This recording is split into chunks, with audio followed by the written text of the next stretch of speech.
আলাইকুম দেশি হ্যাঁ, কয় বছর ধরে আইছেন বিদেশ কি অবস্থা? বিদেশ তো আইসি ভাই 20 বছর হয়ে গেল গা।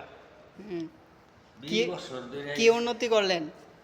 উন্নতির মধ্যে তো উন্নতি করতেছি, খালি যাই আহি, লাভ এবার দিয়ে কঠে মঠে ক্ষেত টেত দিয়ে আহি, আবর যাই, হেডিস কঠে মঠে দিয়ে ছড়িয়ে আবর যাই গে, আবর যাই হে হেমনেই আবর আহি, এই ভাব করে 20 বছর গেল গা ভাই। আর কি করো? ও মানে বাড়িতে যাওয়ার সময় যে ক্ষেত করে মরে দেয়া বাড়িতে যান যাই এটা দেয়া।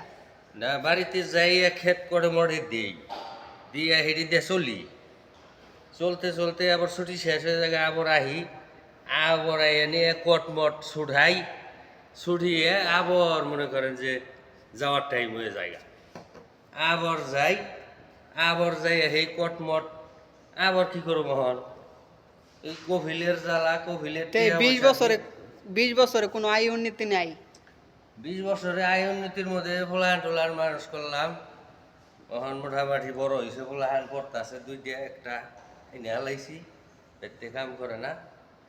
আর এখন এটা আমি আহি আর যাই, রেন হই আবার আহি, কই যে আহম না আবার রেন হয়ে যাই, আবার আহি পড়ি, কি করবো এখন?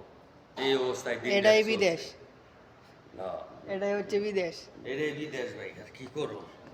বিদেশি জীবনটা এটা কলঙ্কর জীবন, না পারবান সারবার, না পারবান ধরবার, কোনো পেলেই শান্তি নাই। এইভাবেই দিন রাত শেষ হয়ে যাব। তো এই যে বুড়া হয়ে গেলাম গা, 20 বছর তো নিয়ে গেল গা, আবার সিঙ্গাপুর থেকে এসে কতদিন, এমনি সেমনি আমার জীবন শেষ। আর কি করবো?